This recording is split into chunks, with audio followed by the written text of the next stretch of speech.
Hola, buenas tardes, bienvenidos de nuevo a mi canal. Bueno, pues hoy os voy a traer un vídeo que a lo mejor os sorprende a muchos, básicamente por mi estilo general con lo que se refiere a la música, aunque ya he dicho en innumerables ocasiones que para mí el talento está en muchas partes, independientemente de que como todo el mundo tenga mis gustos principales y yo me considero una persona pues a la que le gusta por encima de todo el rock and roll, el punk rock y demás, pero bueno, eso no quita que, como os comento, haya muchas otras cosas, sobre todo a lo mejor temas sueltos y demás, de otro tipo de artistas que no tienen nada que ver con el rock, pero que son realmente buenos en lo suyo y que tienen, pues, temas, ya os digo, buenísimos que merecen la pena escuchar. Estoy hablando, ya os digo, incluso de Rafael, ya sabéis, de Rocío Jurado, de las... yo qué sé, o sea, de personas que a lo mejor en ningún momento me compraría un disco, pero que sí que de repente dices, joder, pues vaya temazo que se han hecho esto, ¿no? Y que en general pues no es una música que yo consuma habitualmente, ni que mucho menos me compre ningún disco, ¿no? Pero bueno, aquí por ejemplo sí que tengo que decir que, bueno, estamos hablando concretamente de Keith Flynn, que no sé si lo conocéis, pero bueno, una persona muy conocida, famosa porque fue uno de los personajes principales de la banda de Prodigy. Y de Prodigy pues fue una banda, evidentemente sigue siendo, porque a día de hoy sigue existiendo, pues una banda muy simbólica, importante, que vendió muchísimo, sobre todo antes, ahora ya no se siguen vendiendo tanto. Desde que falleció Flynn, la verdad es que no he seguido su trayectoria, pero tengo que decir que, claro, yo soy una persona que, debido a todos mis problemas y demás, una de las pocas cosas que realmente me libera, digamos, de alguna manera, me hace desconectar un poco de todo, de toda la basura, de toda la mierda que llevo dentro y de todo lo que veo a mi alrededor, que no me gusta de este mundo, eh, en fin, que no hay por dónde cogerlo y demás, y que al final te termina afectando a nivel personal. Pues para mí una de las cosas que me hace evadirme es bailar muchísimo, escuchando música a tope y dejarme llevar por la música y demás. Para mí eso es como, no sé, es como una especie de, no sé, una de las pocas cosas que realmente, eso sí, cuando estoy relativamente, nunca estoy bien del todo, pero sí, hombre, si estás en una etapa depresiva, ni baile ni nada, o sea, no puedes prácticamente vamos.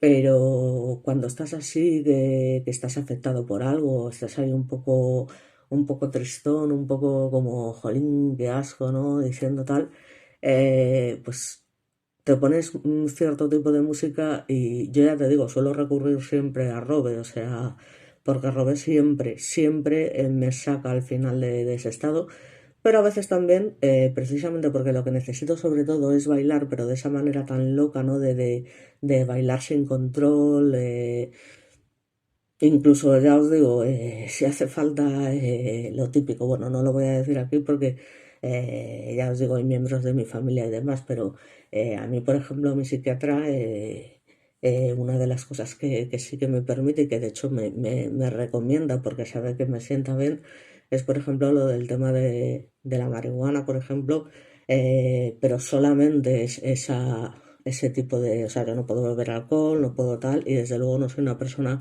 que se drogue ni muchísimo menos, aparte de lo que ya supone de por sí lo que son las drogas que me tomo, de las pastillas que me tomo todos los días, pero un porrillo de marihuana por la noche antes de dormir muchas veces también te ayuda, al menos en mi caso, y de hecho la psiquiatra te digo, o sea, me dice, bueno, venga, o sea, pues un porro al día, pero eso sí, solo marihuana y tal, y a veces de verdad te sienta, lo tengo que decir, bueno, pues sienta bien, estás no sé, a mí la verdad es que ya te digo, me ayuda también bastante. Entonces, si eso lo juntas un poco, pues con cierto tipo de música y ese dejarte llevar por ese baile tan loco al final, ya te digo, es que es una especie de subidón de éxtasis y tal que dices, joder, qué maravilla, ¿no? Y eso es lo que me pasa un poco con The Prodigy cuando estoy en ese tipo de estados. Y yo, bueno, pues la verdad es que este artista de alguna manera y a pesar de lo colgado que estaba, porque era un superadicto y demás, pero no dejaba de ser un personaje, porque claro, es que lo que hay que tener en cuenta de esta gente, al final, es que crean un personaje como han hecho miles de cantantes a lo largo de la historia, como hizo Madonna en su día, como hizo con Marilyn Manson, como ha hecho más recientemente Lady Gaga, es decir, son personas que ya no solamente se hacen famosas, algunas, porque para mí Marilyn Manson es una mierda, pinchar un palo, pero pues Madonna y demás te puede gustar más o menos, pero bueno, hay que reconocer que la tía tenía su talento y además se supo vender muy bien, porque vendió un personaje que en ese momento bueno, y cuando hace ese vídeo en el que quema las cruces y toda esa historia, pues imaginaos la que se lió ahí rompiendo esa foto del Papa y tal, o sea, la tía se sabía vender muy bien, entonces hay gente que tiene detrás ya no solamente el talento, sino que te está vendiendo una imagen que ya de por sí va a hacer que se convierta en una persona muy famosa como le ha pasado a día de hoy a Lady Gaga. O sea, ¿quién va vestida con un traje de filetes, por ejemplo, o de la manera extravagante que ella siempre ha hecho? Ahora ya no tanto, ¿por qué? Porque ya no lo necesita. Es decir, porque ya ha llegado un momento en el que su fama es tal que ya no necesita, como hacía antes, pues llevar ese tipo de trajes tan extraños que se hacía, que llevaba solo ella. O sea, están vendiendo una imagen. Eso no quiere decir que sean realmente así. Esa gente no va así por la calle. Esa gente va a la calle normal y corriente como todo el mundo, sin maquillaje, en chándal, haciendo, o sea, que al final, ya te digo, es una manera de vender también, ¿no? Lo que pasa que en el caso de Lady Gaga, ya os digo, independientemente de que a mí me guste más o menos, porque hay canciones de Lady Gaga muy famosas que me parecen un coñazo, como por ejemplo esa de Alejandro, no sé qué, no sé cuánto, pues me parecen una caca, pero también es verdad que yo reconozco que la mujer tiene voz y tiene talento. Yo en su día me vi el típico documental, ya os digo que a nivel biográfico me interesa todo. Entonces, la tía tiene una voz increíble y tiene temas muy buenos. Por ejemplo, el que tiene para la película que hizo con Bradley Cooper, pues es un tema muy bueno, ¿vale? Y luego tiene otra serie de canciones que sí, que son pegadizas, que son buenas. Y además que la tía es verdad que tiene talento y tiene voz. Las cosas hay que decirlas y es así. Pero bueno, ella se hizo famosa sobre todo también por la imagen que vendió. Y eso le pasa a innumerables cantantes y también le pasó a Keith Flynn. Es decir, el personaje que nosotros vemos en el escenario, que es ese loco que baila como un descosido y demás, aparte de porque va puesto hasta las cejas, no deja de ser un personaje. Es decir, él no va así por la calle, ¿vale? O sea, él por la calle va medianamente normal, independientemente de que luego su cabeza no estuviera del todo bien, porque eso está claro, cuando una persona está constantemente abusando de todo tipo de sustancias, pues al final se te va un poco la cabeza, o sea, eso es inevitable, ¿no?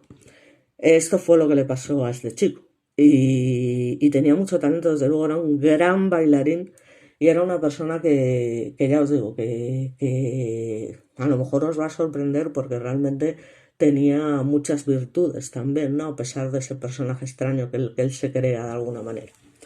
Entonces, bueno, ya sin enrollarme más, concretamente este chico, que es Charles Flynn, nació el 17 de septiembre de 1969 en Redbridge, Essex, y creció en Braintree en un contexto familiar, como siempre, marcado por la separación de sus padres, esa inestabilidad emocional. Entonces, desde la infancia, y como pasa, es que no falla, pues mostró una sensibilidad extrema y un temperamento explosivo que de alguna manera lo diferenciaba pues de sus compañeros y que lo haría difícil de encajar, por ejemplo, en estructuras sociales y escolares convencionales. La sensación de abandono y desarraigo que lo acompañó desde niño pues se convirtió en un motor silencioso que alimentaría toda su vida, tanto en la búsqueda de identidad como en la expresión artística, ¿vale? Y eso nos ha pasado a todos, es decir, todo eso sale por algún sitio. Lo que pasa que para cada uno sale de una manera y de una forma, y para los famosos pues mucho más, porque al ser famosos y tener dinero, pues lo del tema de las drogas viene implícito como tal. Entonces, tenía una energía incontrolable, eso sin ninguna duda, y lo podemos ver en cada uno de sus shows, y digamos que su necesidad de afirmación lo impulsaron a explorar canales de liberación física. Bueno, entonces, aunque no los parezca, Keith Flynn es este chico que vemos aquí de pelo largo, porque todo al final siempre es un proceso de transformación que no pasa de un día para otro.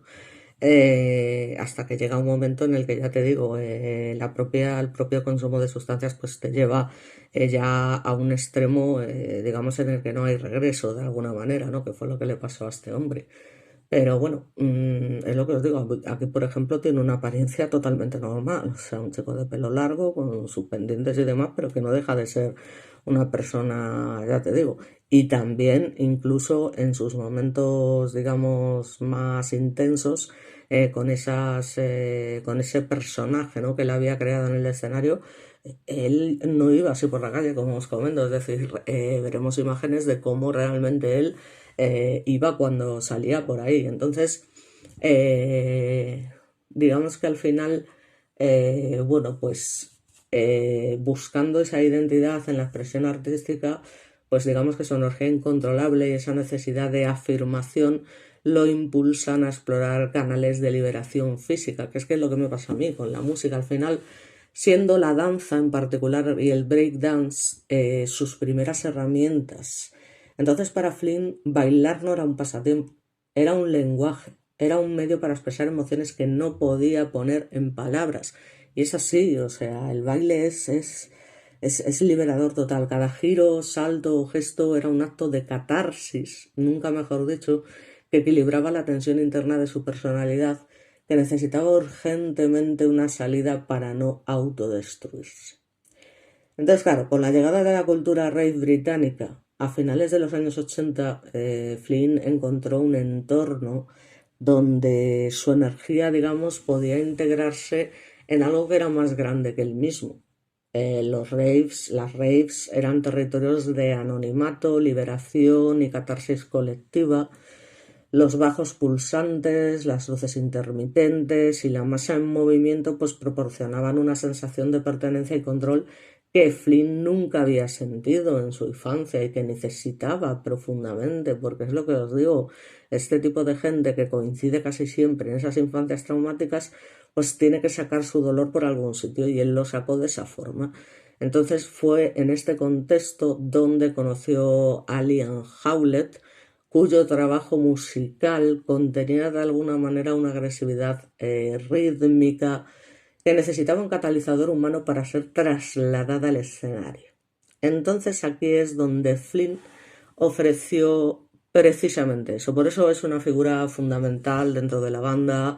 Ya nada es lo mismo sin él, evidentemente, porque Flynn ofreció exactamente eso, su cuerpo, su energía y su intensidad emocional. Es que ver bailar a este tío en el escenario es la hostia. Y yo de hecho, ya os digo, es que muchas veces, o sea, yo siempre bailo dejándome llevar por la música, ¿no? O sea, del tipo que sea, yo siempre me dejo llevar y lo que salga ahí, pero sí que me he basado mucho en la manera de bailar de Keith Flynn, o sea, a veces cuando estoy desbordada por problemas personales, por cosas tal, me pongo precisamente de Prodigy y me pongo, no sé, intentar hacer esos movimientos dentro de mis conocimientos de baile que son, bueno, a mí siempre me ha gustado bailar, no es una cosa que se me dé mal, en su momento pues bailaba mucho en la discoteca cuando éramos relaciones públicas, yo me subía a la tarima y a bailar como una loca y demás. Entonces, bueno, pues es una cosa que llevo también desde pequeña y que al final, bueno, pues no voy a tal, pero no se me da mal, o sea, se me daba relativamente bien bailar. Entonces, también intentas imitar esos movimientos y, joder, tío, macho, o sea, ¿cómo se puede mover así? O sea, y de alguna manera intentas, ¿no? Dejarte llevar con ese movimiento, pero un poco intentando repetir esos movimientos que él hace y tal, que a veces resultan realmente complicados. Entonces, The Prodigy se convirtió, ya os digo, no solo en un grupo musical, sino en un fenómeno performático, donde la música y el cuerpo se fusionaban, ¿no? Durante los primeros años, pues Flynn no cantaba. Su rol básicamente era el de agitador. Es lo que te digo, es que era un rol.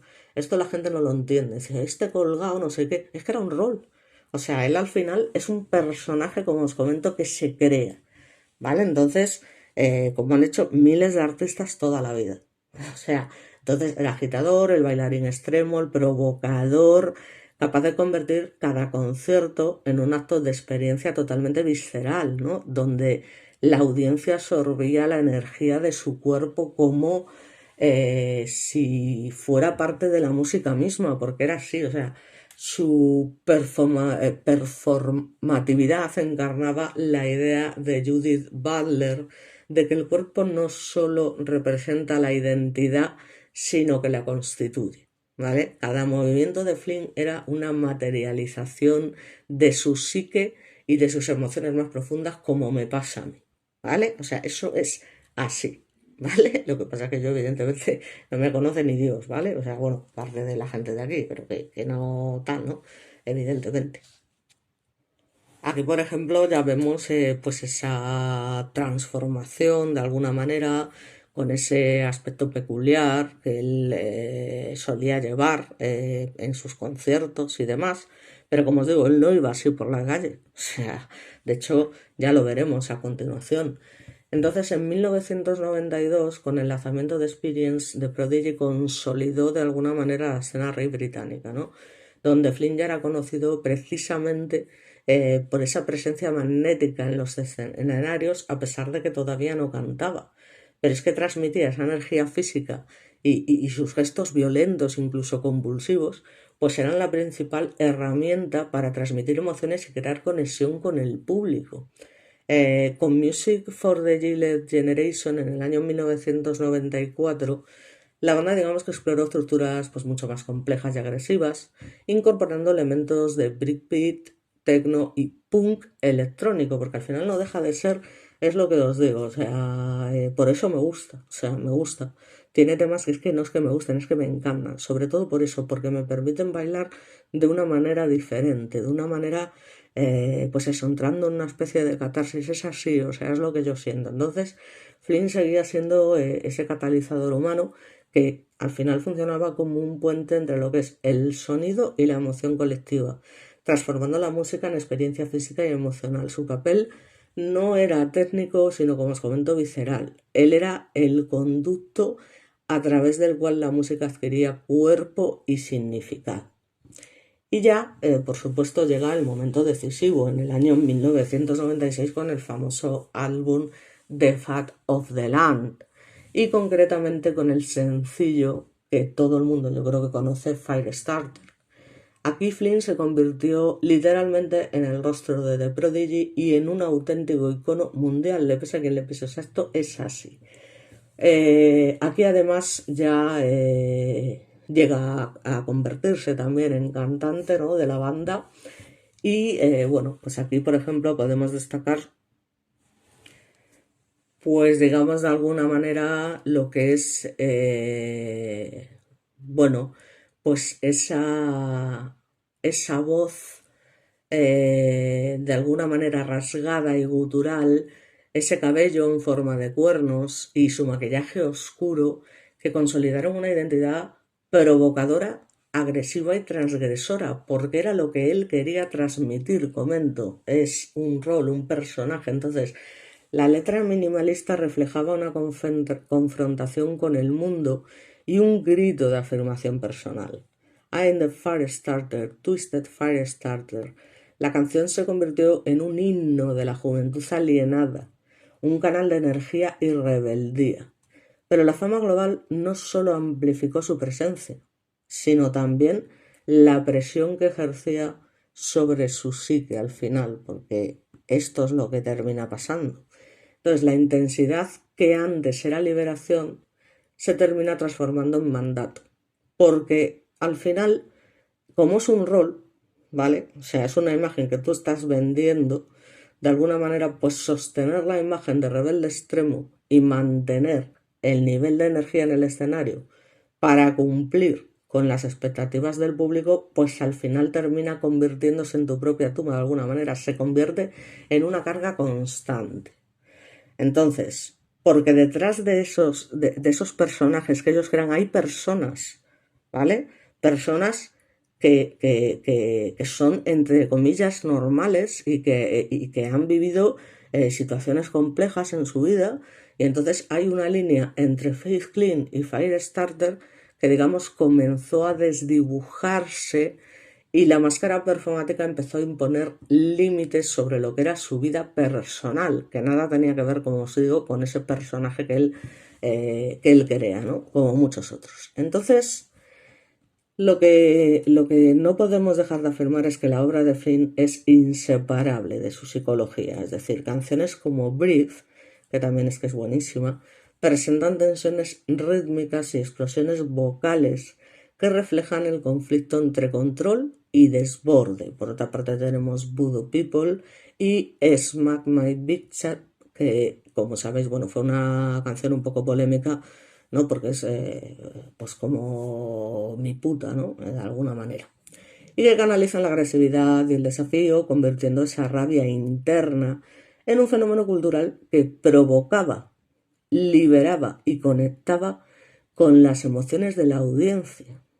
Cada videoclip, desde el icono Firestarter hasta Breathe y Smile My Big Chat, no solo mostraba una imagen visual, sino que proyectaba esa intensidad interna de Flynn, esa relación con la violencia simbólica, la sexualidad, el poder y la alienación. Su estética, ya os digo, maquillaje oscuro, peinados extremos, vestimenta provocativa, era una extensión directa de un mundo interno. Un lenguaje visual que articulaba agresividad, transgresión y vulnerabilidad simultáneamente. Es que claro, esta imagen, por ejemplo, es súper representativa. Es decir, una persona que ve esta imagen y demás, pues lo primero que piensa es, hostia, menudo pedazo de colgado, ¿no? El tipo este, o sea, qué pintas me lleva, o sea, esos ojos casi salidos de sus órbitas, ese maquillaje tan extremo, esos pelos, como os comento, cómo se peinaba y demás. Pero ya os digo, es que al final, pues bueno, ya os digo, es lo que es. Entonces, ¿qué pasa? Bueno, pues que como muchos artistas, sobre todo en este mundo musical, la vida de Flynn estuvo marcada por esa lucha constante, evidentemente con adicciones, principalmente alcohol y drogas, porque a ver qué otras adicciones hay, aparte de, bueno, puede ser ludópata, puede ser ninfómano, yo qué sé, pero la cuestión es que funcionaba esto como estrategia temporal para soportar al final la presión de la fama y un poco amortiguar esa intensidad emocional que lo caracterizaba. Porque no olvidemos que precisamente son estas personas las más vulnerables y por eso les pasa lo que les pasa. Porque al final son los que terminan mal, o sea, los que terminan precisamente por su sensibilidad. ¿Vale? Aunque no lo parezca, aunque a la gente le parezca un perturbado, era un tío sensible, era un tío vulnerable, era un tío, pues al final, pues es lo que pasa, o sea, y es así, y yo me identifico con este tipo de individuos porque al final es, de alguna manera yo me siento como yo, solo que evidentemente yo no tengo la fama y por eso no me he autodestruido en ese sentido, pero sí en otros. Entonces, bueno, aun después de alcanzar lo que es la sobriedad, entre comillas, adoptando un régimen disciplinado de dieta vegana, ejercicio y motociclismo, la depresión no desaparece. La depresión permaneció como un huésped silencioso que erosionaba lentamente ese equilibrio emocional y luego además para colmo pues cosas que te pasan en la vida, que fue básicamente pues la ruptura de su matrimonio en el año 2018 que intensificó su aislamiento. Digamos que él estaba perdidamente enamorado de su mujer y aquí es cuando Flynn, digamos que perdió un espacio de intimidad donde, digamos, se podía permitir ser quien era, o sea, ser vulnerable sin esa exposición pública y el desgaste acumulado de décadas de giras, grabaciones y atención mediática convirtió su mundo interno en un lugar cada vez más estrecho y doloroso, ¿no? Entonces, bueno, aunque no lo parezca, este es el señor como tal y el aspecto que solía llevar normalmente. Veremos otras fotos mejores. Y esta, digamos que fue la mujer, entre comillas, que le rompió el corazón. Ya os digo, él estaba profundamente enamorado de ella y para él lo del tema del divorcio fue un palo que no pudo superar, por decirlo de alguna manera, para que veáis que son personas, es que muy, muy sensibles, ya os digo, muy sensibles. Entonces, eh, claro, su vida profesional estaba marcada precisamente por esas giras y presentaciones que al final terminan convirtiéndose en eventos culturales. Y entre el año 96 y 97, pues digamos que Flynn encabezó las giras internacionales que consolidaron a The Prodigy como fenómeno global. Digamos que cada concierto era una prueba de resistencia física y emocional. Pues, ¿qué es lo que hacía este hombre en el escenario? O sea, su manera de bailar sin parar, pim, pam, y de qué manera, o sea, yo alucino. O sea, yo digo, joder, pero qué bien baila el tío. O sea, me encantaría saber bailar como él. Yo lo intento, ¿no? Ya os digo, intento totalmente dejarme llevar, volverme loca, como dice Robe, de bailar como una puta loca. Pues así, ¿no? Entonces su cuerpo transmitía como nadie la música y las emociones de manera directa al público. Entonces en festivales como Glastonbury o Reading, su energía extrema y su contacto visual con la audiencia, ¿vale? Pues transformaban la experiencia en un auténtico ritual colectivo, porque es que los fans no solo escuchaban música, seguían la intensidad de Flynn, esa mezcla de agresión, catarsis y vulnerabilidad. Entonces estas giras también eran un reflejo de su psique, ¿no? El escenario era tanto un espacio de liberación, porque es así, pero también una presión constante que requería sostener esa intensidad de manera ininterrumpida. Es que tiene que ser agotador. Yo no sé si lo habéis visto alguna vez, si os podré poner alguna imagen de algún vídeo, porque es que siempre me los terminan censurando, pero a mí me da igual que me los censuren y que el vídeo no monetice. A mí eso me la trae al pairo, como habéis visto, porque yo siempre me gusta poner, por lo menos si no un vídeo, sí alguna canción que para mí es significativa e importante y es lo que pienso hacer también con este vídeo, ¿no? Para que veáis qué manera tenía el tío de moverse, se movía, era alucinante. A mí es que ya os digo, me alucina y por eso le estoy haciendo un vídeo, evidentemente. Y como os comento, es que tiene que ser un desgaste, o sea, esa manera de, pues como los baterías, al final, los bateristas, ¿no? Que pim, pam, pim. O sea, es que tiene que ser, ya te digo, agotador, porque es una energía brutal, ¿no? Entonces, bueno, entonces aquí vemos lo que sería su aspecto, entre comillas, normal, el que él llevaba a diario por la calle, que sí, que no dejaba de ser una especie de pun psicodélico, con sus pendientes y demás, pero al final, pues un tío más. O sea, aquí por Madrid y te cruzas con cientos de personas con este aspecto que no te llaman la atención. O sea, no es tampoco el aspecto que llevaba, ya te digo, en los escenarios. Era pues un señor que sí, que llevaba sus pendientes y tal, sus tatuajes, pero nada más, o sea, una persona normal, ya te digo, normal relativamente por todos los problemas que tenía, joder, al final es lo que te digo, no dejan de ser pues esas personas precisamente sensibles y vulnerables como ya os he dicho. Entonces, por desgracia y lamentablemente, el 4 de marzo de 2019, Keith Flynn literalmente se quitó la vida en su casa de North End, en Essex, cuando tenía tan solo 49 años.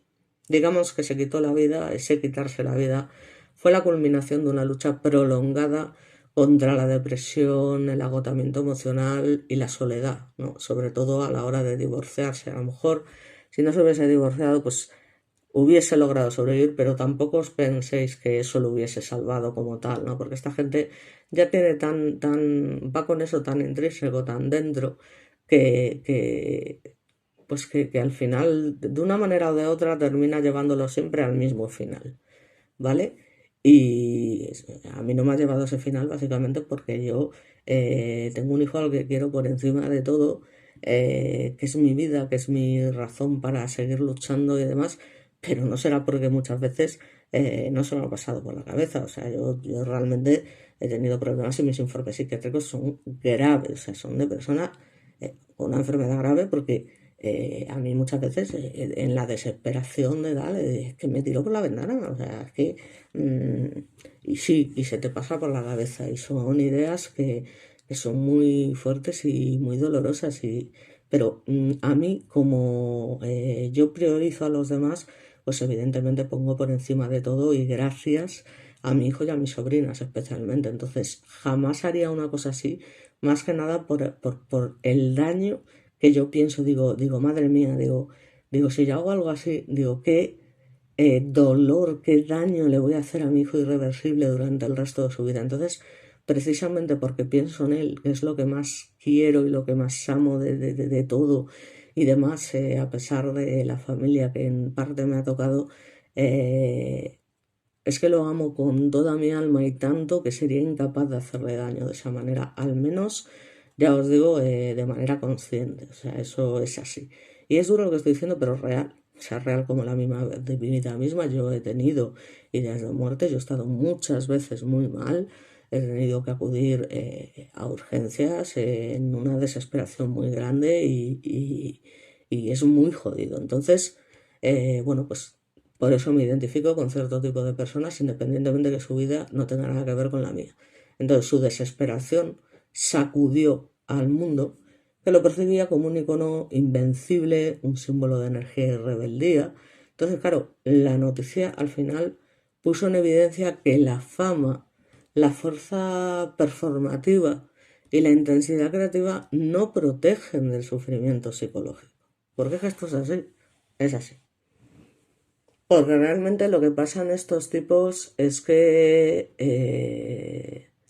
digamos que el sufrimiento en ningún momento desaparece, ¿no? Al final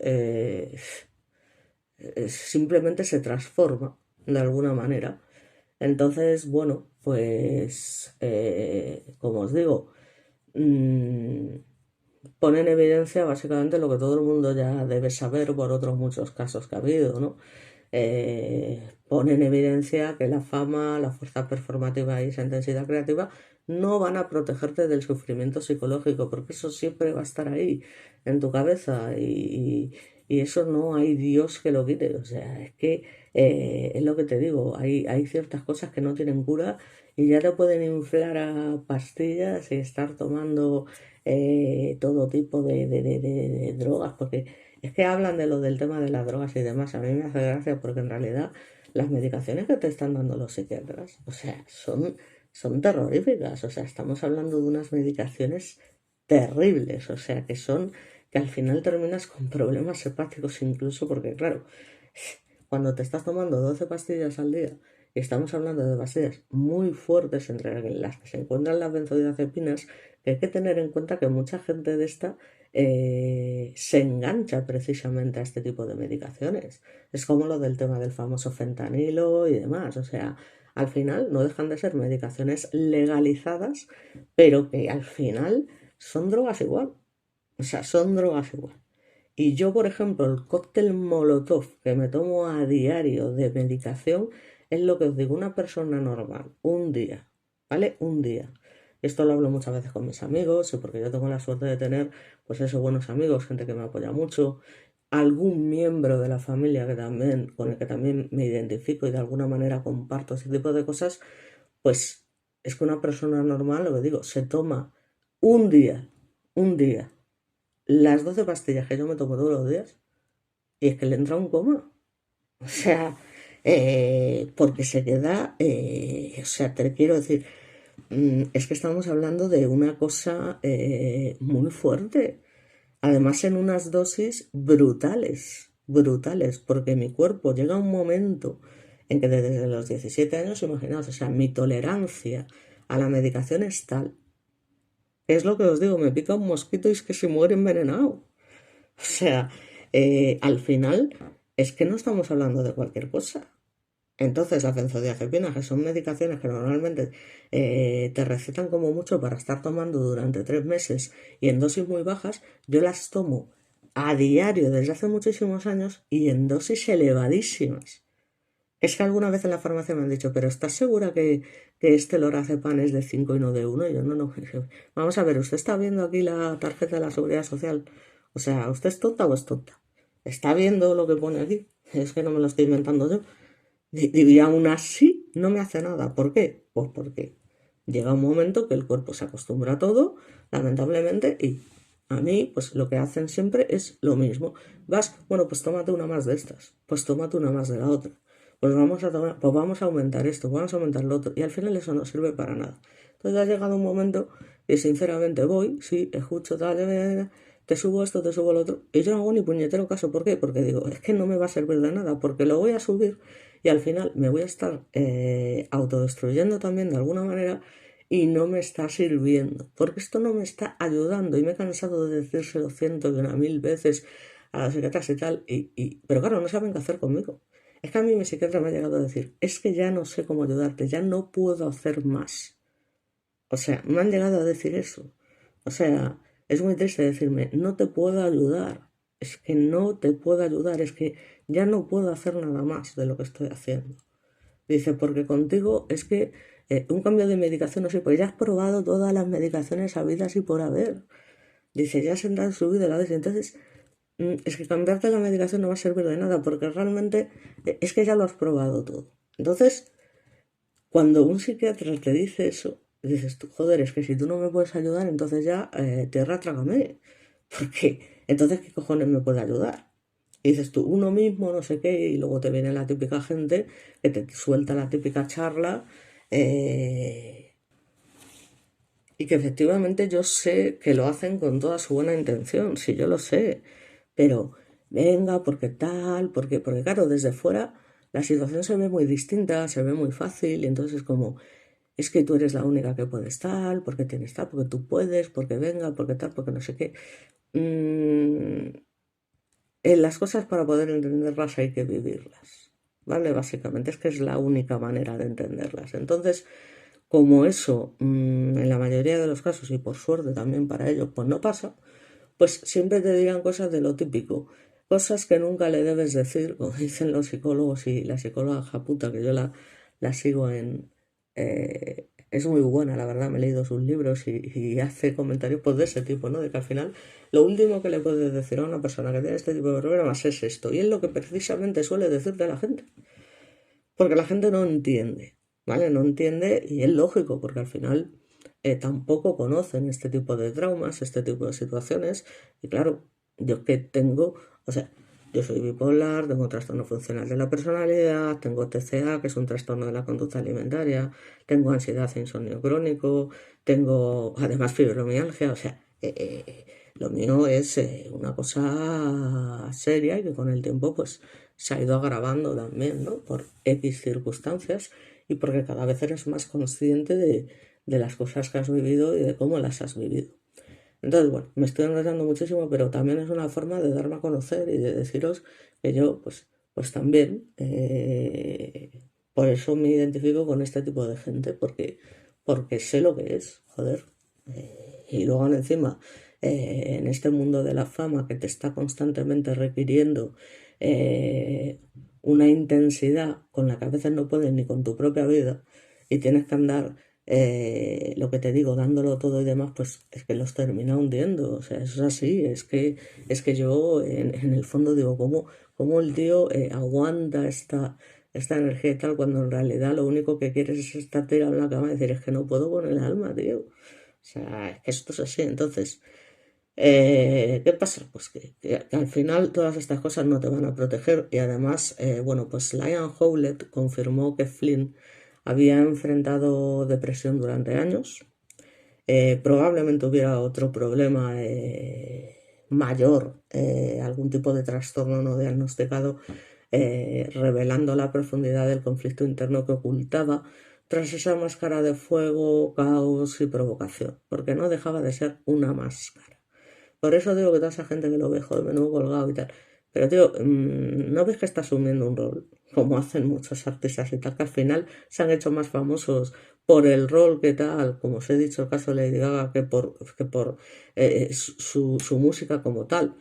Que luego eso no quiere decir que sean malos, que ya te digo, que yo con Lady Gaga me sorprendí porque realmente cuando vi el documental dije, hostia, o sea, la tía realmente, independientemente de que me guste más o menos, ya te digo, es que de Lady Gaga me gustan dos canciones, pero sí que reconozco que la tía tiene una voz y tú la ves en su casa, en pijama, sin maquillar, con una coleta, tocando allí el piano y tal, y cantando, y dices, hostia, pues la tía efectivamente tiene una voz tal, o sea, y luego al final son personas mucho más normales de lo que tal, no dejan de vender esa imagen, como os comento. Entonces, claro, mm, vivir durante tanto tiempo con esa depresión y vete tú a saber que otros trastornos, revelando esa profundidad del conflicto interno.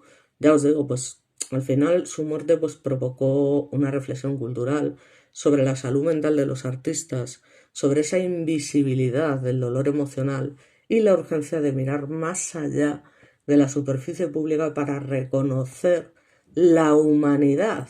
Esto es fundamental, que habita en cada figura mediática, porque no dejan de ser personas.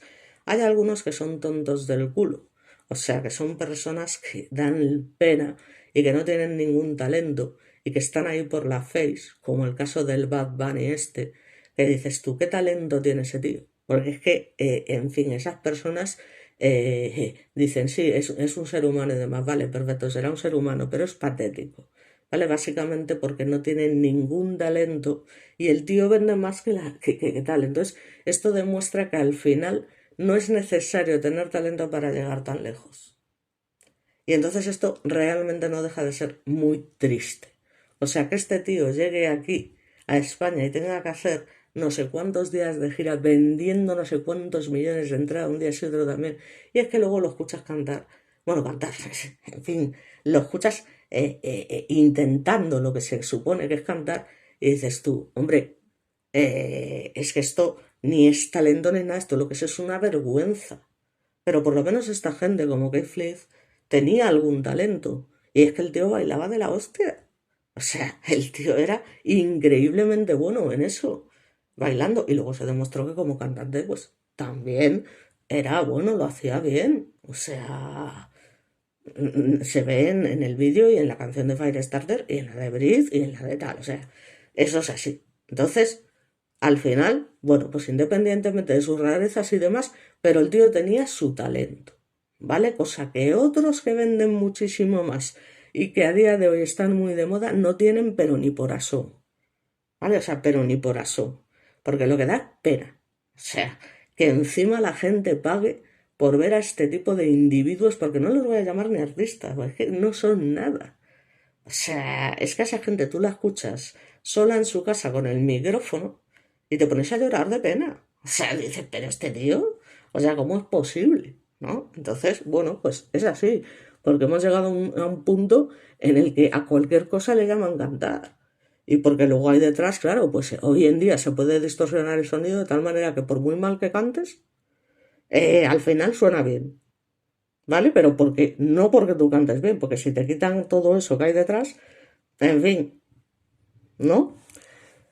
Entonces, bueno, por eso precisamente también hablo de este tipo de personas que sí, que al final tienen algún talento, le pesa a quien le pese, y es así. Entonces, la vida, obra y muerte de Flynn constituyen un estudio profundo sobre la relación entre trauma, creatividad y mortalidad.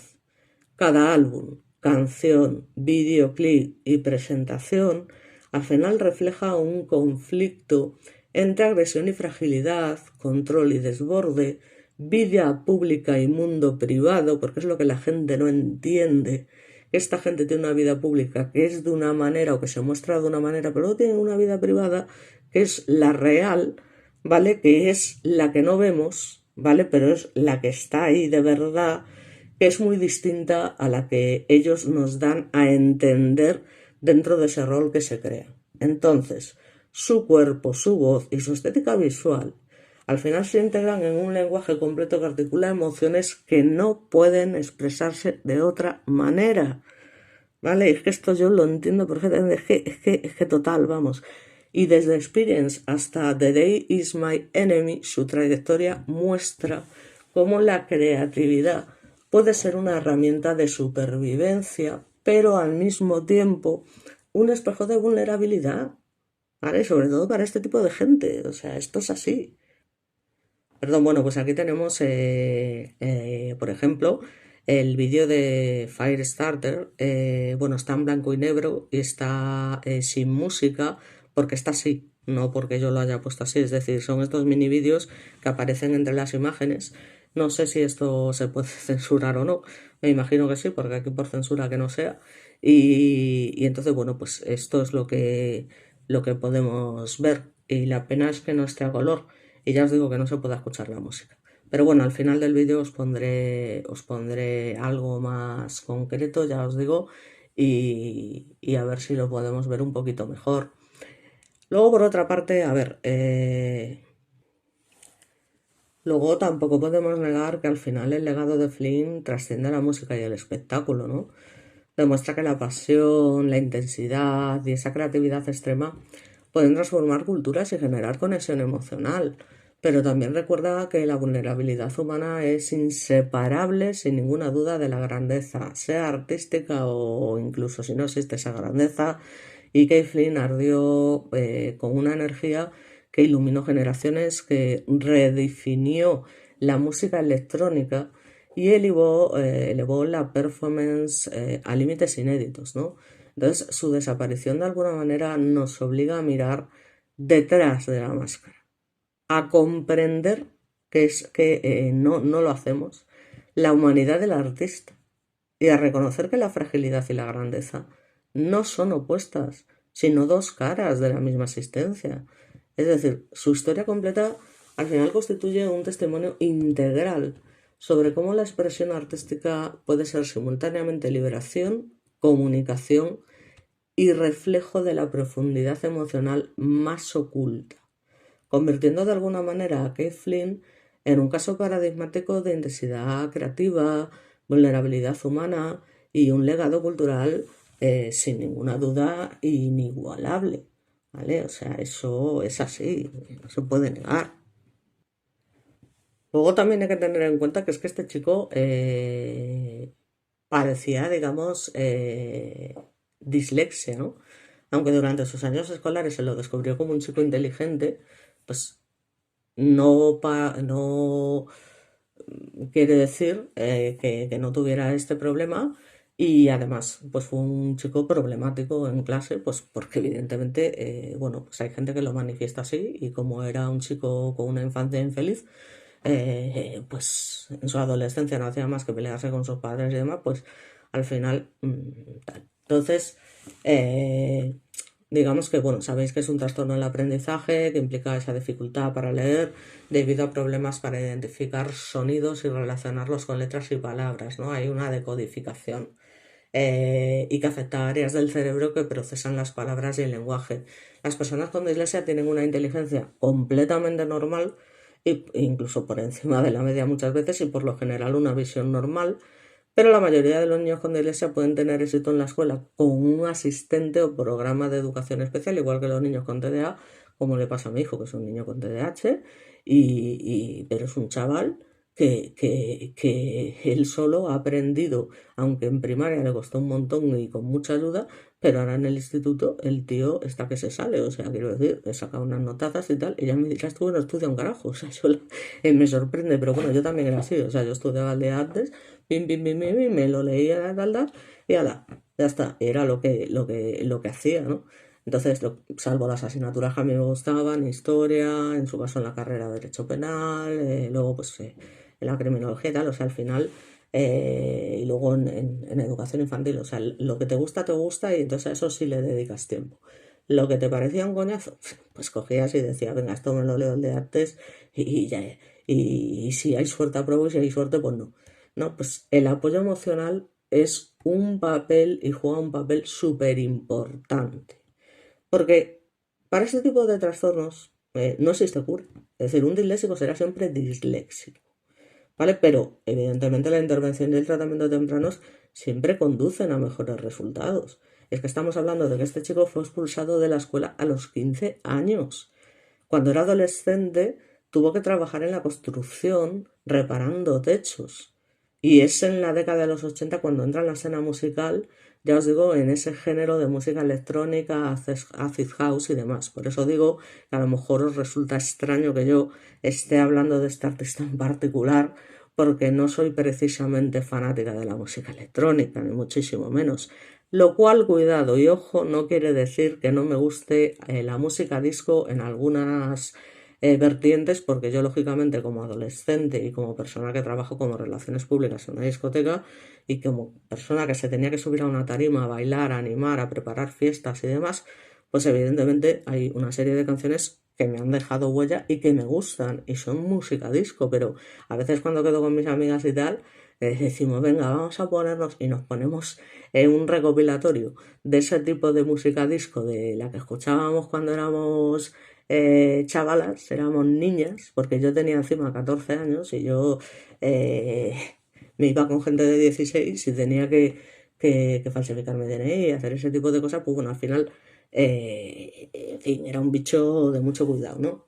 Eh, pero bueno, estaba ahí la música disco que de alguna manera también me gustaba, ¿vale? Entonces, bueno, pues me gustaba y punto.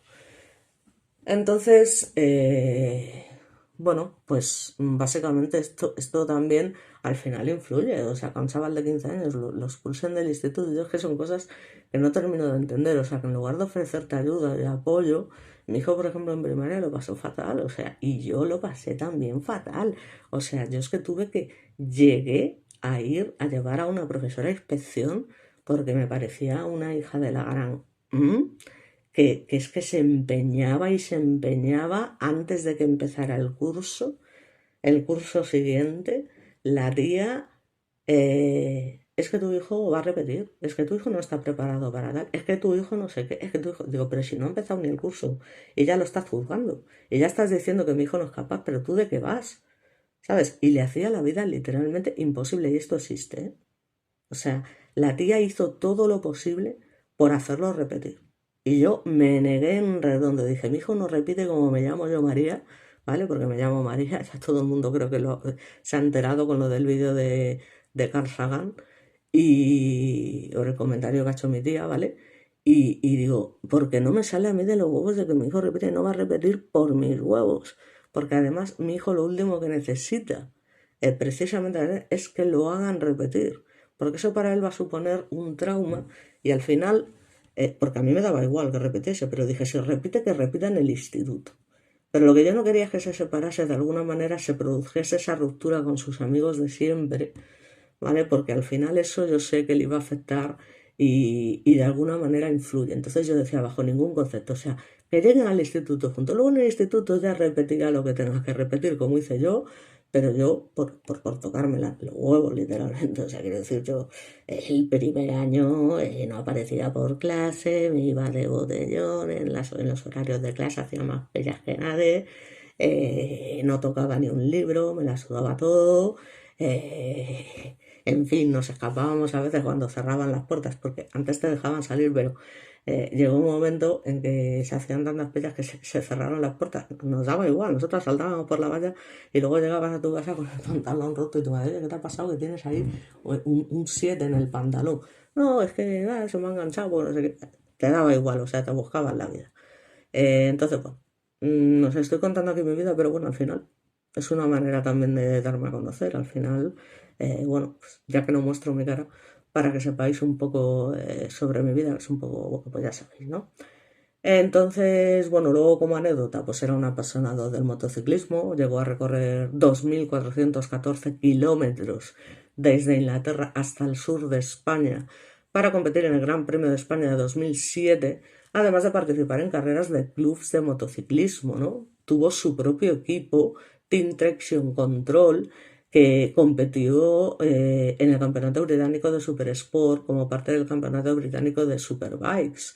En 2015, Team Traction Control ganó 2 carreras del TT de la isla de Man bajo el liderazgo de Ian Hutchinson. Entonces, ya os digo, respecto a su mujer, aquí que la vemos en su funeral, o sea, su vida personal y esto ya termino, pues digamos que estuvo en relación con ella, que era una presentadora de televisión, Gail Porter, con quien, como os comento, rompió en el 2000. Y luego salió con la DJ japonesa, esta que vemos aquí, Mayumi Kei, con quien finalmente se casó. Y bueno, como sabemos, pues a lo largo de su vida, como él tuvo graves problemas de alcoholismo y de droga, además de esa depresión severa, hasta el punto en que una ocasión llegó a afirmar que solo su amor por los perros, porque luego este hombre, ya os digo, estas personas sensibles, pues tenían muchísimo cariño por los animales y concretamente los perros, era lo que había impedido que se quitase la vida. Y al final buscó consuelo pues en eso, en el alcohol, en las drogas, tras la separación de la banda. Y llegó a manifestar que consumía coke, marihuana, bebía mucho, que se volvía torpe, aburrido y superficial. Todo esto lo dice él, ¿no? Que tomaba una serie de pastillas y las tomaba y olvidaba cuántas había tomado, que las ponía en fila, iba una tras otra, pim, pam, pim, pam, pim, pam, hasta que perdía el conocimiento literalmente, ¿no? Y además admitió haber tenido pensamientos de muerte, pero hay que tener mucho coraje para quitarse la vida y él llegó a manifestar que, pero yo era un cobarde, ¿no? Yo era un cobarde hasta el 4 de marzo de 2019, debido a las preocupaciones por su bienestar, pues la policía fue llamada a visitar su casa de Northend, ya os digo, donde fue finalmente encontrado, lamentablemente muerto y, bueno, evidentemente no, en este caso, mira qué raro, porque siempre buscan que si estaban metidos en el tema de lo del cantante de Linkin Park y el Chris Cornell y tal, esto que inventan ahora de que se iban a denunciar una trama de de pederastia y tal, y que por eso, o sea, yo la gente, la verdad es que le encanta el currilleiro, el estar ahí inventando historias, y si os dais cuenta, sobre todo este tipo de músicos siempre, no, no, en realidad no murió, en realidad lo mataron, en realidad no sé qué, venga, coño, hombre, mírate por ahí, hombre, ¿no ves que esta gente está viviendo una vida que es que lo sobrepasa? O sea, y que además normalmente suelen tener este tipo de problemas, que todos viven en una depresión constante, que todos están mostrando una imagen al mundo que no se corresponde con la realidad. Si es que no hace falta tampoco ser tan, coño, es que siempre estamos igual, ¿sabes? O sea, el hecho de que a alguno le haya pasado, o por ejemplo que lo de Michael Jackson, ¿no? Que bueno, que parece ser que efectivamente el médico pues se pasó con una dosis de propofol y demás, y eso lo llevó efectivamente a la muerte, pero os digo una cosa, si no hubiese muerto en ese momento, hubiese muerto poco después, porque ese hombre ya estaba, es que lo veías y decías, madre mía, o sea, es que ese hombre sí que realmente parecía no parecía humano, de tantas operaciones y miles de historias y la enfermedad que tenía y tal, o sea, yo es que lo veía y decía, madre de Dios, este señor, o sea, es que, y eso sí, talentoso no lo siguiente, o sea, que eso nadie lo va a negar, ¿eh? O sea, vamos, faltaría más. Michael Jackson ha sido uno de los grandes. O sea, eso, el que lo dude, o sea, él creó algo que no se había visto antes, la manera de bailar, la manera de moverse, cantaba de la hostia, era un niño, pero también era un tío, pues que no estaba bien.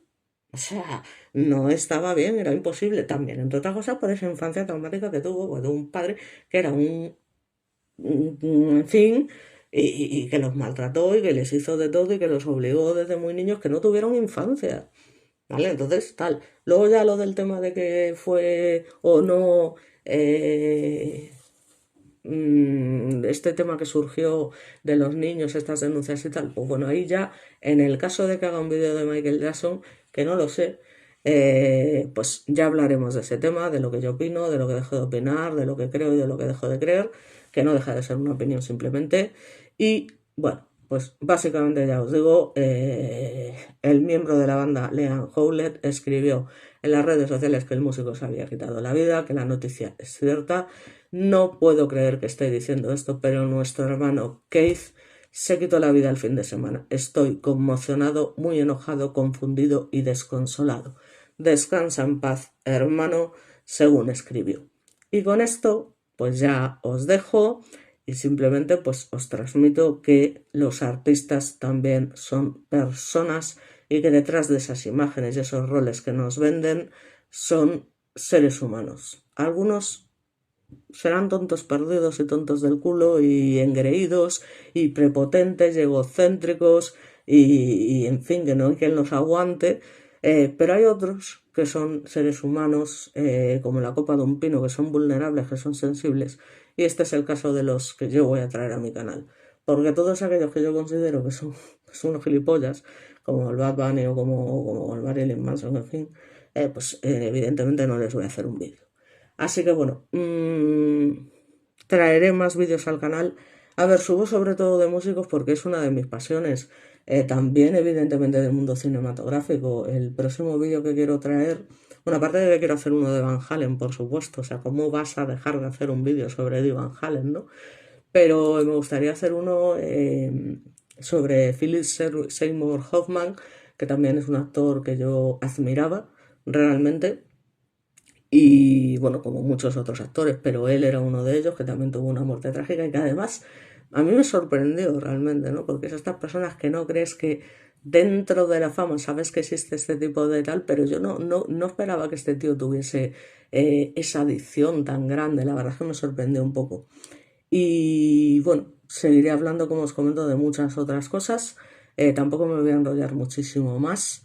Eh, y básicamente voy a dejar una sola frase, que él manifiesta cuando, ya os digo, vuelve a caer en el tema de las drogas y cuando ya os digo que se metía de todo, pastillas en fila, hasta que se quedaba inconsciente, como digo, y manifiesta: siempre he tenido la sensación dentro de mí de que cuando lo que soy hoy se termine me voy a matar. Juro por Dios que no es un acto sui, lo veo como algo positivo. En el momento en que empiece a cagarme en la cama me verás delante de un autobús. Contó él mismo en una revista en el año 2015. Aunque años después reconocería que no se veía capaz porque era un cobarde, como os he comentado, eh, ya os digo, posteriormente. Y aún así, finalmente lo hizo, con lo cual, pues ahí se queda. Así que nada más, muchas gracias y nos vemos. Bueno, y una cosita importante que siempre me queda algo por decir. Digamos que fue considerado y reconocido por muchos rockeros, como pasó con el cacho de nada más y nada menos Jimmy Page, entre otros muchos, comunicando su profundo shock y tristeza por el fallecimiento de Flynn, al que calificaron como un pionero, innovador y leyenda. Y hay que tener en cuenta que, impulsado por el éxito del mítico tema Firestarter, el tercer disco de The Prodigy, Fat of the Land, se colocó rápidamente en el número 1 en Estados Unidos y en el Reino Unido casi nada, y vendió varios millones de copias en todo el mundo. Con lo cual, ya os digo, estamos hablando de que no es una cosa mía, que realmente algo tenían que tener para llegar a donde llegaron, que alcanzaron el número 1, ya os digo, de las listas de éxitos británicos en el, digamos, último álbum de la banda de Tourist. Y a pesar de su salto al mundo mainstream, su música no se vio nunca sometida a los caprichos de las modas musicales y se mantuvieron fieles a su estilo inclasificable dentro de los géneros convencionales. Con lo cual, ahí os lo dejo. Muchas gracias.